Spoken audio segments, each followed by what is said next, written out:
Okay, so yesterday we were working on Newton's third law. We were working on these multiples, like mass, like system kind of questions to do with Newton's third law. So remembering that Newton's third law is that every action has an equal and opposite reaction, and that in a situation like this, when box A pushes on box B, what does box B do? It pushes back with an equal and oppositely directed force, okay, on box A. So we have to be mindful of that situation, okay, when tackling a problem like this one. All right, so what I want you guys to do right now is see if you can, well, first write this one down, and then see if you can at least get it started, right, and then we'll go from there, okay?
All right, so the first step in solving a Newton's third law problem like this with multiple boxes is to decide which box is going to get me the answer. Sometimes it's both, not this time, okay? It isn't this time because I don't have enough information about one of the boxes to solve this question. So what I do is I first write down what I know. I know the acceleration of either box slash both boxes slash the whole system is 2.6 meters per second squared to the right. Okay. I know that box A is 6.5 kilograms and that there are some forces acting on it. There's an applied force from the hand, which they don't give me the value of. Okay. What other forces are acting on box A? There's two others.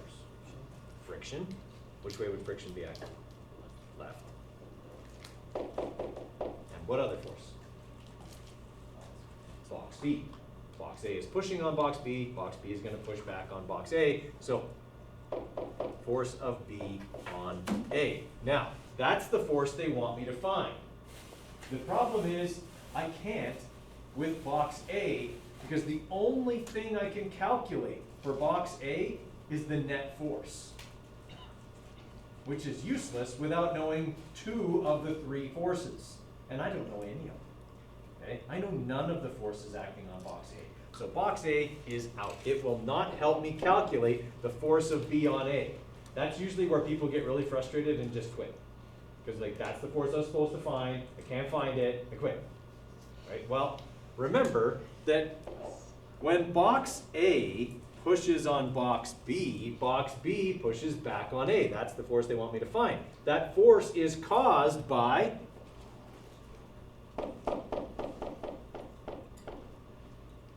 that force.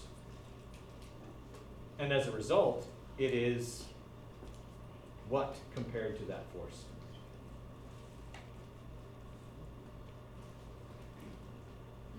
Equal, but opposite.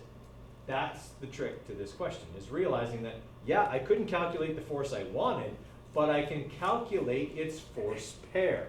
Remember, that's what Newton said. All forces act in pairs, or action-reaction pairs. They wanted me to calculate the reaction force, but I can't. I can, however, calculate the action force, which is equal to it in the opposite direction. Everyone follow my logic there? Okay. What are the other forces acting on box B? Friction. Do I know what that force is? Yes, they told me that one. All right. What else can I calculate about box B? The net force. I have its mass and I have its acceleration. So I'll do that. Okay. F net for B is going to be 8.5 times 2.6. What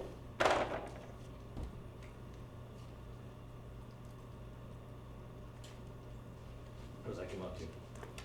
So I don't have to wait. 22.1? 22.1 newtons, and that's going to be to the right because that's the way the box is moving. All right, so my net force is 22.1 newtons to the right. So I just did mass times acceleration. What's the other way to get net force? Sum of all forces. All right, so F net for box B is going to be the force of friction plus the force of A on B, and I know 2 out of the 3 of those. I know the net force, and I know the force of friction. Okay, so I can calculate the force of A on B.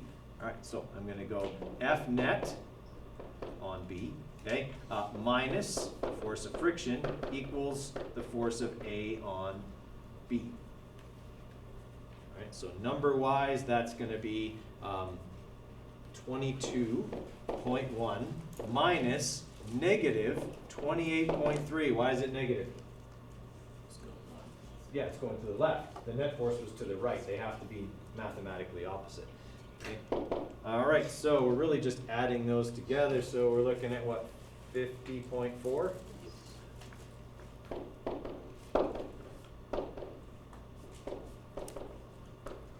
Okay. The force of A on B is 50.4 newtons to the right. What's the force of B on A? 50.4 newtons left. Okay, does that make sense?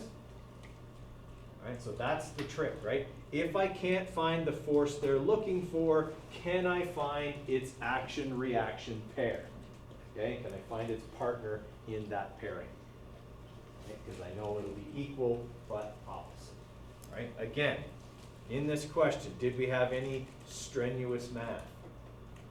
We did m times a and we subtracted some numbers. Okay, nothing mathematically challenging, but there's a lot of intuitive leaps that have to happen to get there. Okay, and that's the trick. Okay. All right, I want you guys to try this one. It's very similar. Okay, it's not 2 boxes hitting each other, it's 2 logs attached by a chain. Okay, 2 logs attached by a chain. Okay, it's still an action-reaction pair kind of a question. Right? In fact, I think we did this one before, but we did it as a Newton's second law question, which actually shows you just how much the 2 are related. Okay, but I'm going to have you guys give it a try. Okay, so the situation is 2 logs.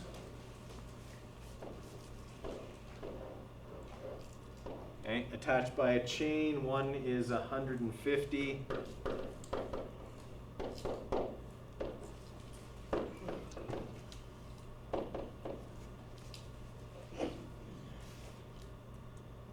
Okay, and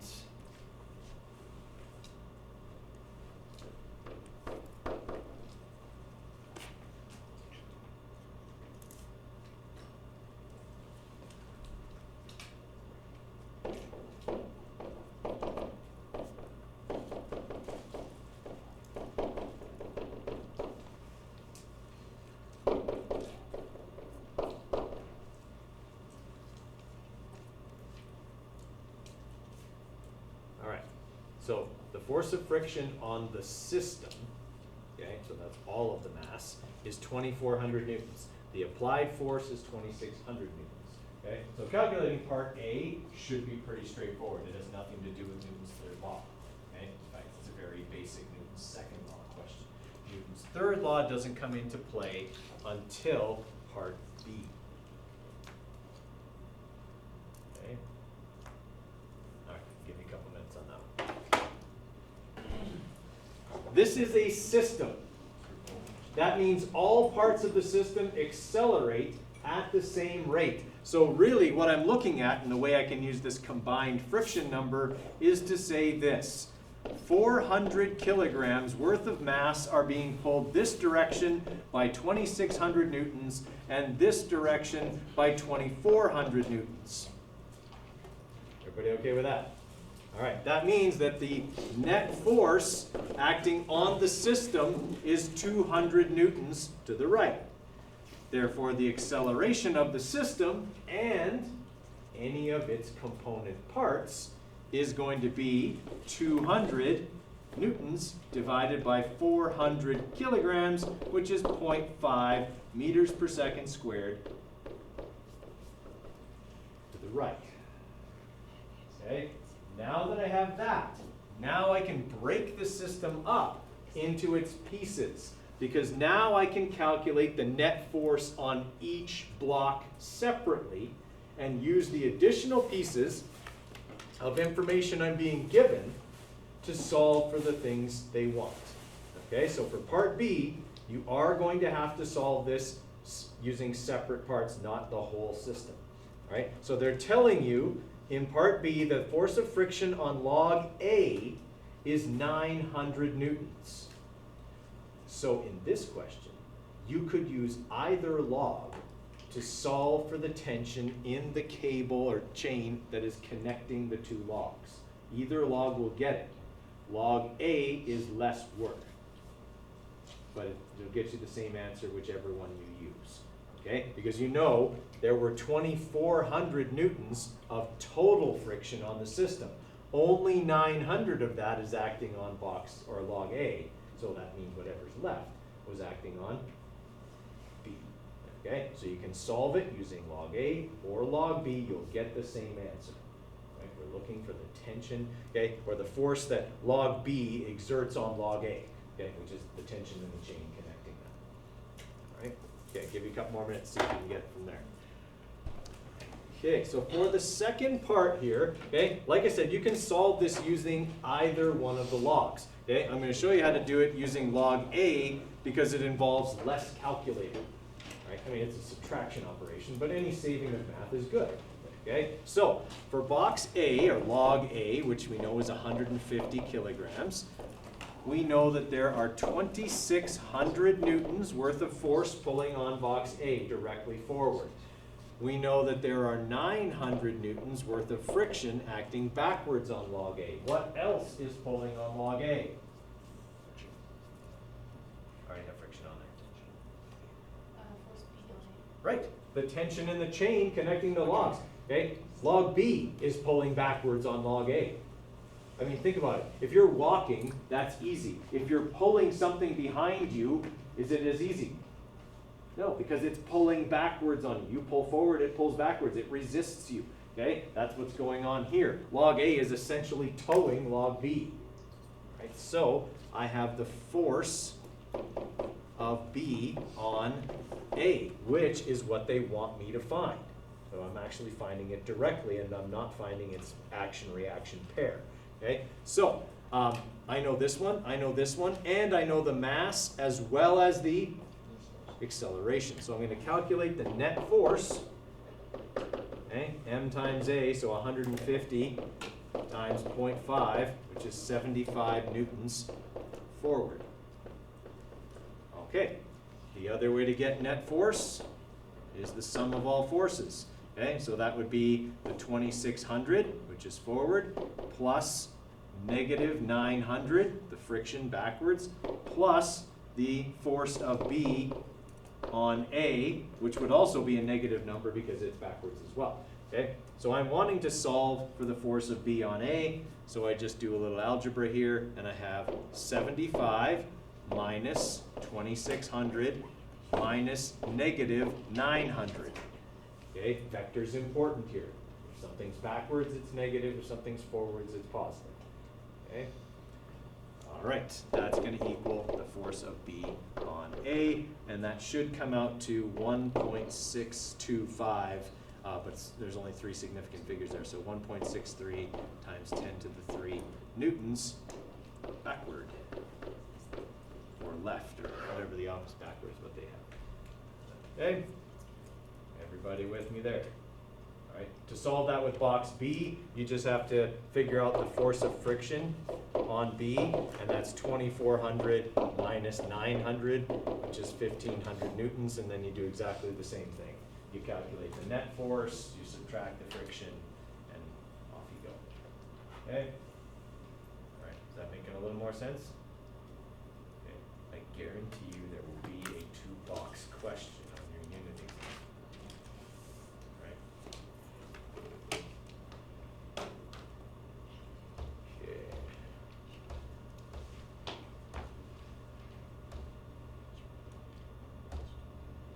All right, I think we'll call it on Newton's third law there.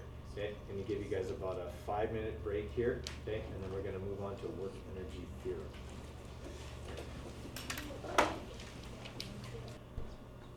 Okay, so this is the last topic in, well, second to last topic in Unit 2, work energy theorem.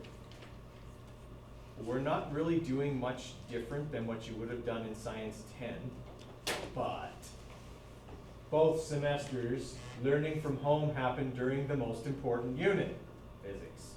Couldn't happen during bio. No, had to always happen during physics. Okay, so you may not be as familiar with this as I would normally expect people to be when they come to me, right? So it's not your fault, right? And I'm going to go over it again. It's really not that difficult, okay? Work energy theorem is probably the most important concept in physics, in high school physics, but it's not like really difficult to understand. Okay? So, first thing, we got to understand what work is. Okay? Work is a change in mechanical energy. Delta means change. So if you do work, you are changing the mechanical energy of something. Okay? A system, a mass, whatever. Right? That work can be very, very simple. Okay? It could be that I take this spray bottle and I pick it up. Okay? Is the bottle moving? But it has more energy now than it did here. Why? Kinetic energy, you picked it up, so it has dropped down. It's not kinetic, but you're on the right track. What kind of energy is it because it could fall? Gravitational, starts with P. Potential energy, right? Okay, so I do work on this thing by picking it up, and now it's higher off the ground than it was before. So now it has more energy because if I drop it, it's going to fall further than it would have fallen from here. So it now has more ability to do work, okay? Energy is the ability to do work, and work is a change in mechanical energy, right? So when you change the energy of something, it has a greater capacity or lesser capacity to do work, depending on what you're doing to it. All right, everybody okay with that idea? Okay. In order to do work, I have to exert a force over a distance. Okay, very simply, that is how work is calculated. Okay, either we calculate work by going final mechanical energy minus initial mechanical energy, or force times distance. Okay.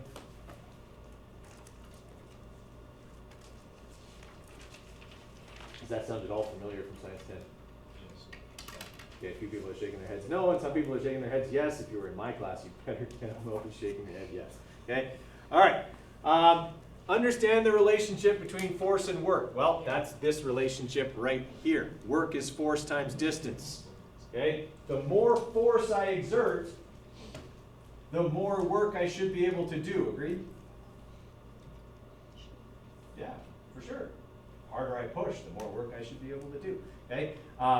And also, if I don't change the force, but I exert that force over a greater distance, will I do more work?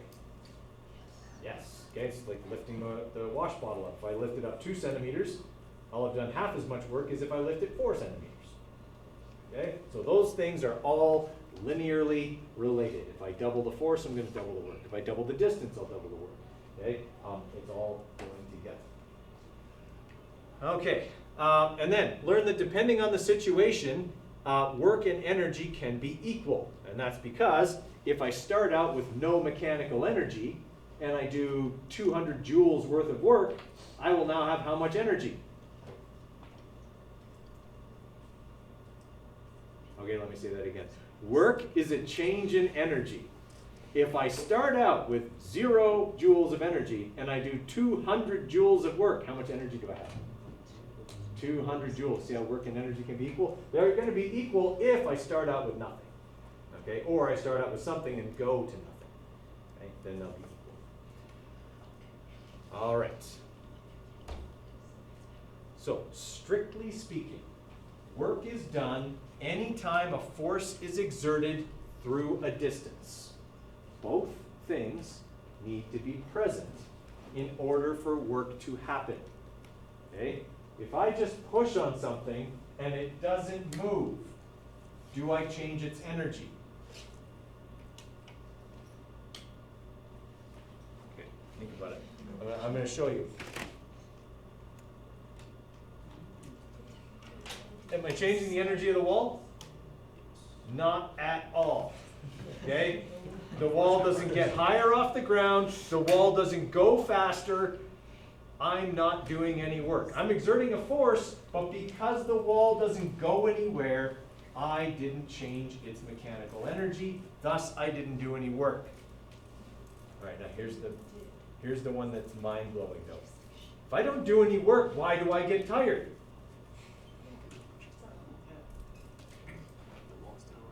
Exactly. The wall's doing work on me. Because when I push on the wall, what does the wall do? It pushes back.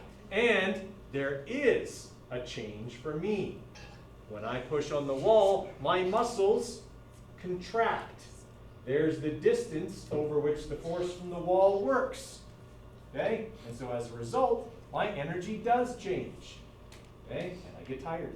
Because I waste all that energy pushing on the stupid wall. Okay?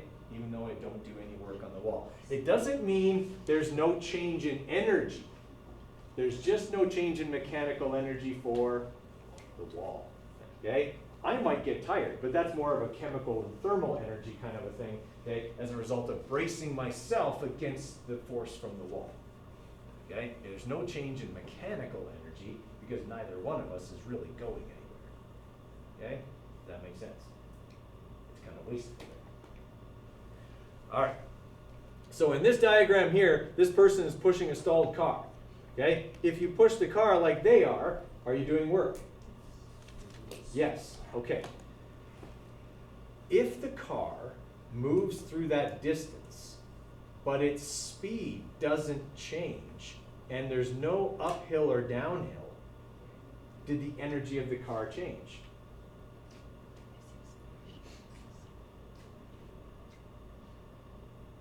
Actually, the energy of the car doesn't change. If I don't make it go faster or make it get higher, then I'm not changing either kinetic or potential, and thus I'm not changing the mechanical energy at all, even though I'm exerting a force through a distance. So I'm not changing the energy of the car, but what am I working against? Friction. Am I changing the energy of this system, of the car and its surroundings? Yes. Okay? I'd be turning the mechanical energy I'm putting into the system, the work I'm doing, the force through the distance, but I'm changing it into wasted forms of energy. Sound, heat, okay, and other things that don't involve a change in the mechanical energy of the car. Okay? So I'm still doing work. I'm just not changing the energy of the car.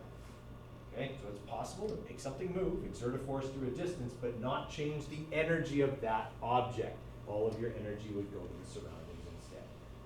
Okay? All right. Now, here's a big thing. Work and energy are scalar quantities. Even though force and displacement are vectors, okay, work is scalar.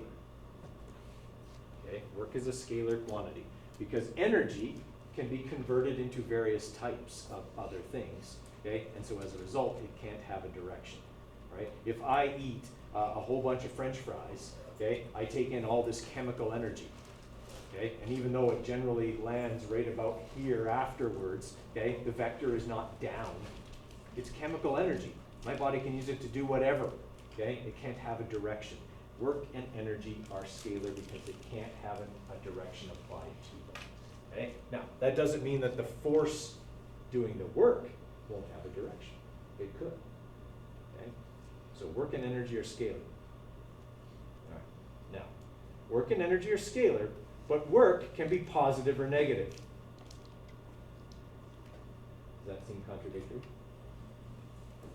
It doesn't. Well, it should seem contradictory because if I just said work is scalar, it shouldn't be positive or negative because that implies direction. Except it's not about direction, it's about whether the work is being done by you or to you. Yeah. Okay? If I'm doing work on something, from my point of view, that work is negative because I'm transferring the energy from myself, so I'll have less, to the object, so it'll have more. Okay? If I get hit by something, that's work being done to me. I'm gaining the energy, the object is losing it. Okay? So the positive and negative work is just about whether you're getting rid of the energy, transferring it away, doing work on something else, or getting it transferred to you, having work done on you. So if you get in an elevator and go to the top of a building, okay, the elevator does work on you and changes your potential energy. Okay? If you get in the elevator and go down, okay, then all that energy gets given off and you have less. You're doing work on the elevator system, okay, and you're going to have less when you get to the bottom. All right. Okay, these four girls are pushing mightily on that rock. The rock doesn't go anywhere, obviously. Do they do any work?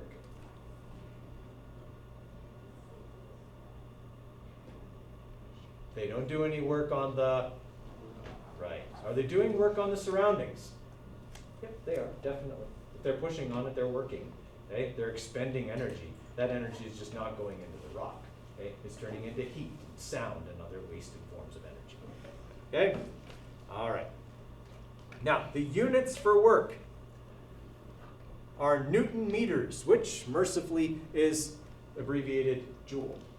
Okay, just know that the fundamental units of a joule are in Newton meter because we calculate work by multiplying force by distance. Newtons times meters is a Newton meter. Or a kilogram meter per second squared times meters. Or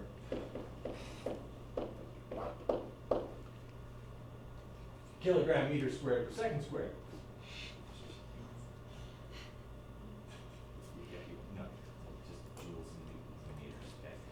Good with that. All right. Now, the vector part of this, I already said work is scalar. That's okay, I'm not changing that, okay? It's still true. In this situation, the person is like carrying or pulling that luggage carrier, okay? They're pulling it at an angle, but the luggage carrier isn't moving the direction they're pulling it. So, is all the force they're using doing work? It's not, okay? The distance being covered is a horizontal distance, so only the horizontal component of their force is actually doing work. Okay? The other part isn't doing any work because the box isn't moving vertically, right? When they pull in this direction, there's a force horizontal and a force vertical. Since the luggage carrier doesn't move up or down, there's no change in mechanical energy vertically. In other words, no change in potential energy. Okay? But the cart does move horizontally, and we can measure that distance, okay? So we take the force and multiply by the distance. The force and the distance have to be in the same direction. I can't multiply this force by this distance because they don't point in the same direction. Okay? So we actually modify the work formula. You learned this last year, force times distance. This year it's F cos of theta times d. It very rarely involves you having to use the cos of theta part. Most of the time our forces will be in the same direction or plane, at least, as the movement. Okay. Everybody with me there? If they're in the same direction, theta will be what angle? So if I pull this direction and the object moves that direction, the angle between force and direction are 0, right? And the cos of 0 is 1. Yeah, it's weird, but the cos of 0 is actually 1, okay? That's why it just kind of gets eliminated if they're in the same direction. Okay. Everybody all right with that idea? Again, very rarely is that going to occur. Just know that when you're doing a work calculation, if the force is not in the same direction as the distance, you have to put the cos of theta part in there. Okay, it's not difficult. All right, so let's try one that involves that. If finding the work done by a 45 Newton force pulling this luggage carrier, okay, at a 50-degree angle for a distance of 75 meters. So I know F, I know theta, and I know D. All right, so all I have to do is plug in my numbers. Work equals F cos of theta times D, 45 times the cos of 50 times 75. Says that to pull that box will require 2.17 times 10 to the 3 joules worth of energy. Okay? All right, now here's one to make you think. If the cart doesn't change its velocity, where did all that work go? It's waste. Okay? If the cart doesn't speed up, then its kinetic energy stays the same. Right? I don't know if you guys remember this from last year, okay? But kinetic energy is energy due to movement. Okay? If there's going to be a change in the kinetic energy, then V has to change, because remember, work is a change in energy, right? So that would mean this basically, 1/2 mvf squared minus 1/2 mvi squared. That would calculate the change in kinetic energy. If the speed doesn't change, then there's no change in kinetic energy. And that means I didn't do any work on the luggage carrier, but I still had to pull on it. I still had to expend energy to pull it, because there's what? What was resisting me? Friction, yeah. So I would have done work against the force of friction, and that would have resulted in energy being lost to the surroundings, again, as sound and heat and light and other things like that. Okay? All right.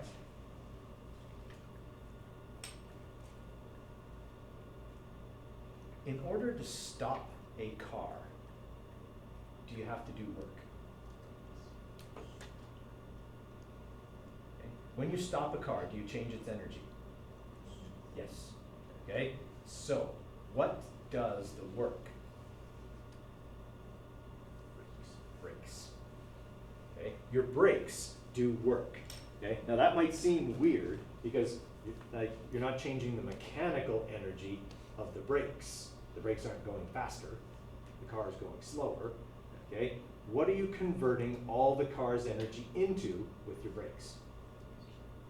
Yeah, well, they're using the force of friction and they're turning it into heat, okay? If you ever get a chance, okay, watch like night racing. The brakes look really cool on race cars at night, because when they apply the brakes, they get so hot they glow cherry red. Okay? And it looks like there's a glowing red circle inside the wheels of the race cars. Okay? They generate so much heat when they're braking. George? Is it the same principles for like engine braking? Engine braking uses compression, but it's a similar thing, yes. Instead of feeding fuel, it allows the cylinders to compress the air, and the air resists that, so that's how a Jake brake works, yeah. Okay. All right, so if I'm trying to stop a car, I am doing work. I want to change the car's kinetic energy.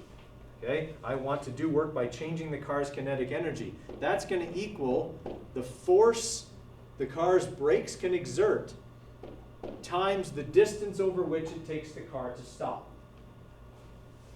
Okay? All right. Why are playground and school zones 30 kilometers an hour when everything else is more? Because kids are stupid, right?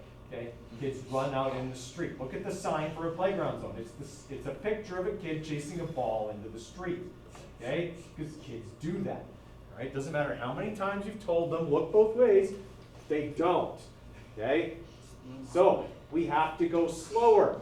Why do we go slower? I hit him once, I'll never do it again. Yes, but not necessarily because they learned anything. Well, you know You what? can't Our do it friends will again be pretty if you're traumatized. dead. And I gotta tell you, from a parent's perspective, that's not a good solution. You won't be able Okay. to make it. Get it smarter, Yeah. it's not just frustrating.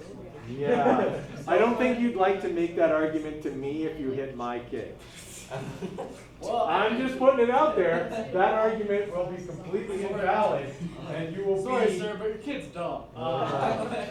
And then my response to that would be, yeah, and I have a shovel and a rock solid alibi. Okay? Yeah. Okay. All right. What's that big brown hole over there, Mr. Coder, out in the football field? I have no idea. Oh.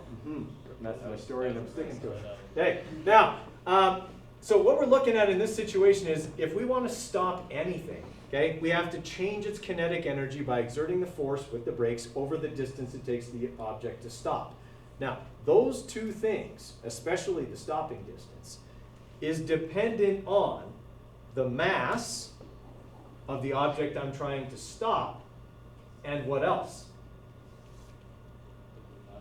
Right, the velocity, the initial velocity, because the final velocity will be what?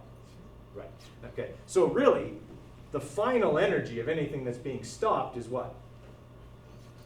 Is zero. So really what we're looking at here to stop anything is that force times distance equals 1/2 times mass times the initial velocity squared.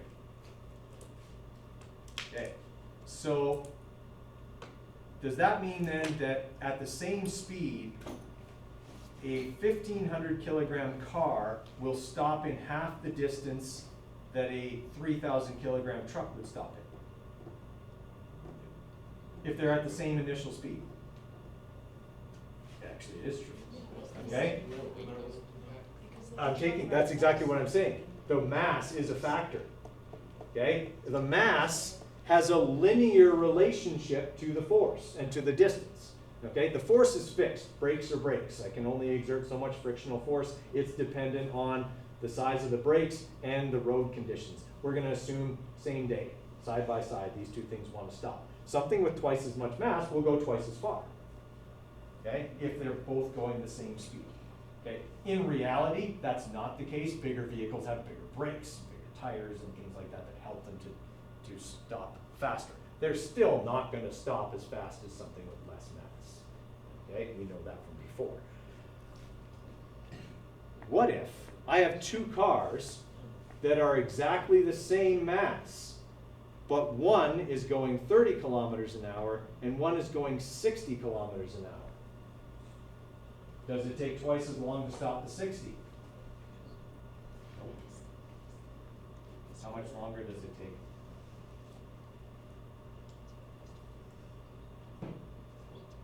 Four times. Why? Speed is squared. Okay? Your speed has an exponential effect on stopping distance. If I double my speed, I have 4 times as much energy as I had before, because 2 squared is 4. Okay? If I triple my speed, I have 9 times as much energy as I had at that original speed. Okay? It's an exponential relationship. Speed and energy are exponentially related. Okay? So going twice as fast means 4 times as far to stop. So does this mean like it's like all your 4 wheels just like locked? Yeah. Okay. Well, even if they don't lock, it's still friction.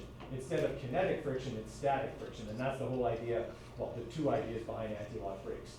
They do stop you faster in a straight line, but they also allow you to steer, right? If you're skidding, you can't steer, right? But if your wheels are rolling, you can still steer while stopping, and that's the main advantage of anti-lock brakes. Okay? I mean, they're not necessarily always going to stop faster. Under perfectly ideal conditions, you could actually stop faster by slamming on the brakes and having it actually skid. Okay? But with the rolling friction, you can steer. Okay? And under icy conditions, the rolling friction, you're better off. Okay? All right, so let's have a look at this. Here's a real world situation. Okay? Let's say that you have a 1,500 kilogram car, and you're traveling through a school zone at 30 kilometers an hour. Okay, so we got to have that in meters per second. So, okay, so 8.3 meters per second. All right. Let's say that your brakes can apply 4,000 newtons. That's probably a little low. Let's say it's a little more than that. Let's say it's 6,000. 6,000 newtons worth of force. How far will it take you to stop? How far will you travel before stopping? Okay. Well, work is going to change the kinetic energy of the car. Okay? So the work the brakes do is going to turn the kinetic energy into other forms that are not mechanical, so not moving forward anymore. Okay? So that means force times distance equals 1/2 mvf squared minus 1/2 mvi squared. Since the object is stopping, 1/2 mvf squared is equal to what number? 0. Right. Okay. So really then, what I have is this. The work that has to be done to stop the car is equal to negative the initial mechanical energy. Okay, which in this case is kinetic. All right, I know the speed, I know the force that can be exerted by friction, and I know the mass of the vehicle. So can I solve for D? Yes. What do I do with force? Divide it over to the other side. Okay, so the stopping distance for this car, traveling the speed limit through a playground zone, is 1/2 times 1,500, the mass of the car, times 8.3 repeating squared, that's the 30 kilometers per hour, divided by the 6,000 newtons worth of force that's doing the work.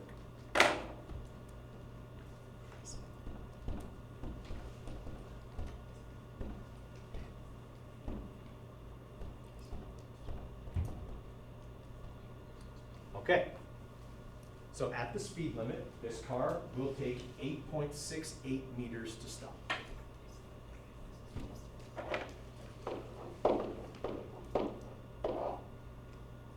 Okay, that's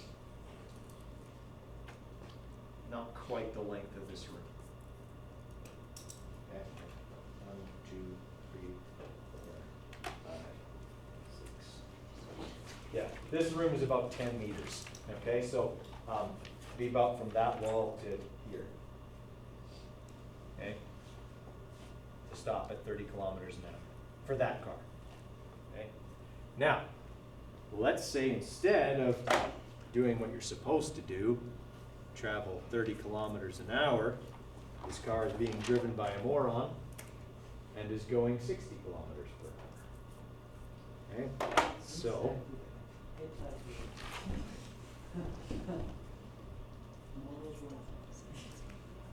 Okay, so 60 kilometers an hour is 16.666 meters per second. I didn't pick that number by accident. Okay, all right. All right, so we've got that as our speed. So now if we do that same calculation, but now we substitute in 60 kilometers per hour, look what happens to our stopping distance. So 0.5 times 1500 times our new speed squared divided by 6,000.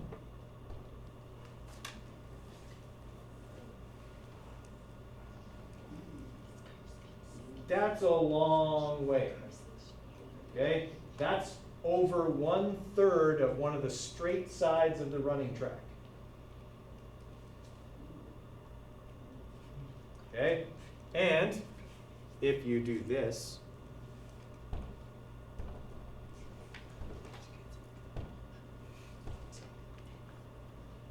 remember I said it'd be 4 times as far? I doubled my speed. It's going to take me 4 times as far to stop. Okay? Speed has an exponential relationship with energy. The faster you go, you will have exponentially more energy. Okay, obviously, not many people would be so stupid as to go 60 through a playground or school zone. Not saying there are people out there who would do it, but most people would not. What do most people do? 40. Yeah, because 10 kilometers an hour doesn't make that big a difference, right? Wrong. Okay, let's say you're going to go 40. Okay, so that's 11.1 meters per second. Same calculation. 0.5 times the mass of the car times our speed squared divided by our force of friction. So at the speed limit, 8.68 meters. At 40 kilometers an hour, almost twice that distance. You only increased your speed 25%, but you nearly doubled your stopping distance. Okay, so the next time you're going 40 through a school or a playground zone, remember that that 10 kilometers an hour, which over the course of an entire school zone will save you like 10 seconds, okay, is going to make you go a lot further if a kid runs out in front of you. Okay, so you got to ask yourself, the 10 seconds I'm going to save by going 40 kilometers an hour, is that more important than whether the parents of that kid are having dinner with their kid or planning their funeral? How important are those 10 seconds? Physics always works. Never forget that. Okay? This is something they don't teach you in driver's ed. Okay? It's not on the driver's test. I don't know why. It should be, okay, but it's not. Okay? But speed is exponentially related to energy and thus stopping distance. What's the reaction time? Well, that's not even a factor here either. Like, we haven't even taken that into effect, especially for so many people who are not paying attention to what they're doing, okay, when they're driving. Right? Yeah, reaction. This assumes an immediate reaction and application of the brakes. Okay? You've got the additional delay of reaction and brake application, which could be another 0.2 of a second or more, especially if the driver is distracted. It actually takes about 3 seconds to switch from your gas to your brake. No, in my driver's ed, that's exactly what I was taught. They're a professional driver. 3.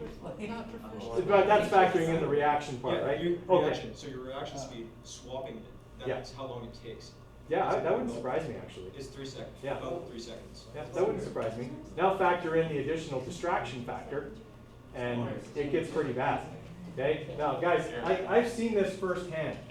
When I used to live up on the other side of town, I would go through the Westmount school zone, and there was one day where there was a bylaw officer or sheriff who was doing a speed trap in the Westmount school zone, and standing out there with the radar gun, was nearly run down by a distracted driver who was going in excess of 60 kilometers an hour.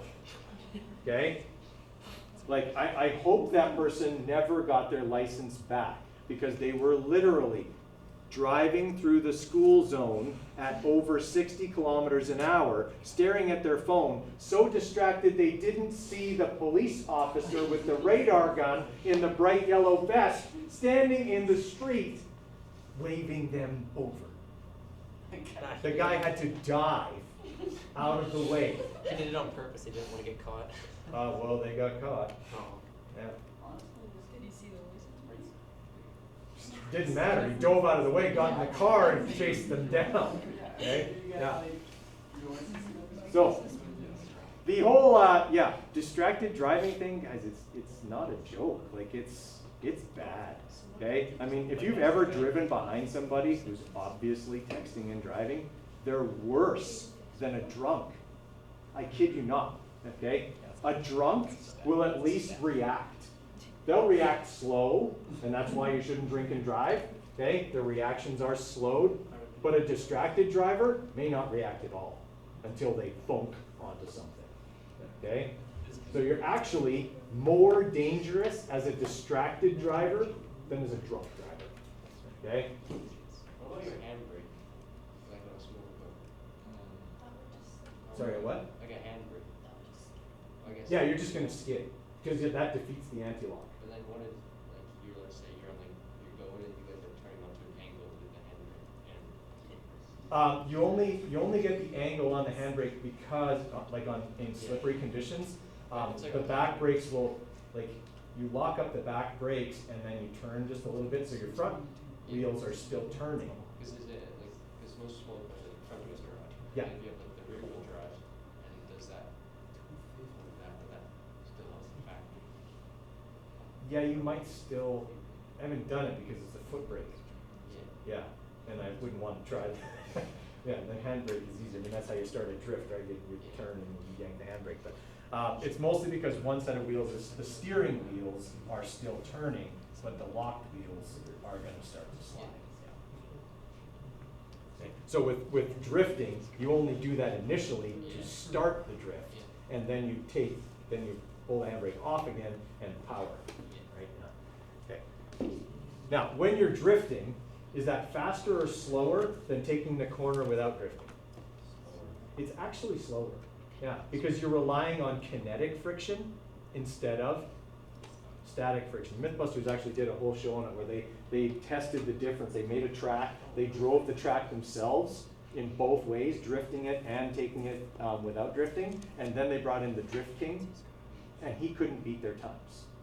Now, I'm not saying that under certain conditions an experienced drifter couldn't do a track really fast and look really cool doing it. Okay? There are certainly some conditions where drifting is advantageous over not drifting, but under most conditions it is going to be slower to drift a corner than it is to, not that it doesn't look a lot cooler, but your element of control is certainly a lot less for most people. Drifting is not easy. All right, does that make sense? This is your public service announcement for today.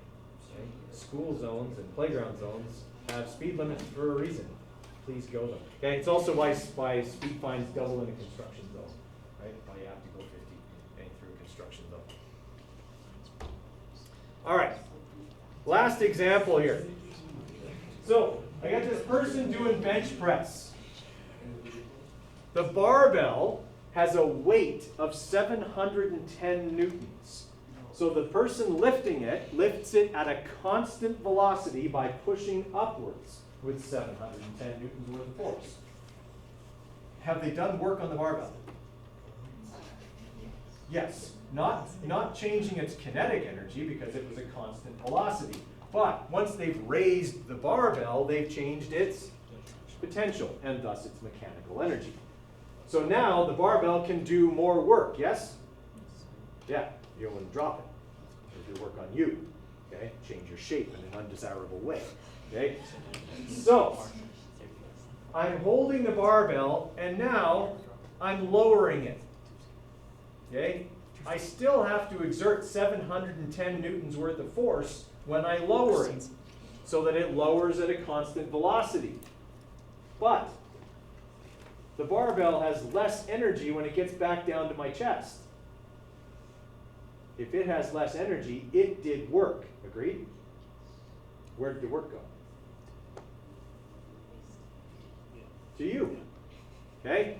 Guys, this is something that a lot of people don't realize, because I watch people work out, and a lot of people really do it wrong. Okay? Especially bench press. Right? They they push really hard, and they get the bar up, and they're like, yeah, and then they just let it come back down, and they hardly do anything on the way down. You're only getting half the workout. Okay? You're supposed to lift weight that you can handle up and back down. Okay? That way, you're doing work in both directions. You change the energy of the barbell on the way up, and then you resist it on the way down, allowing it to do work on you. You still have to exert that force, and so as a result, you get work in both directions. If you just lower it quickly, you don't get anything out of the second part of the motion. Okay? So there's positive work from the barbell's point of view. The work is positive on the way up. And on the way down, the work is negative. And here's how it works, proving it mathematically. Okay? In this upward portion, okay, remember we said that work is F cos of theta times D. In this case, theta is what angle?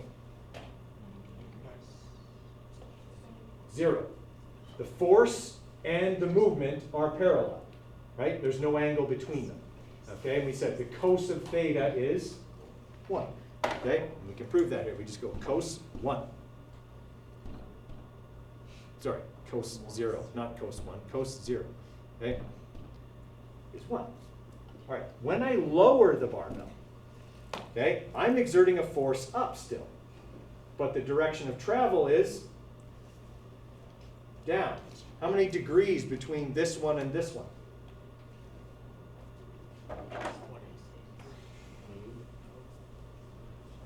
How many degrees is that? 180.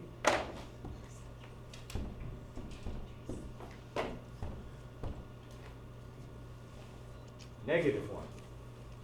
So now my work will be negative, because F cos of theta, and if I go cos of 180, I'm going to take the force and multiply by negative 1, and then multiply by the distance.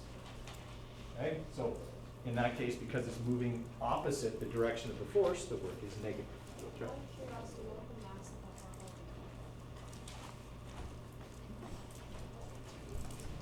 Way more than an old bar. 72 pounds, 72 kilograms. 160 pounds. Hey, that's not Okay? All right, how are we feeling about this work energy stuff? Okay, couple of reminders.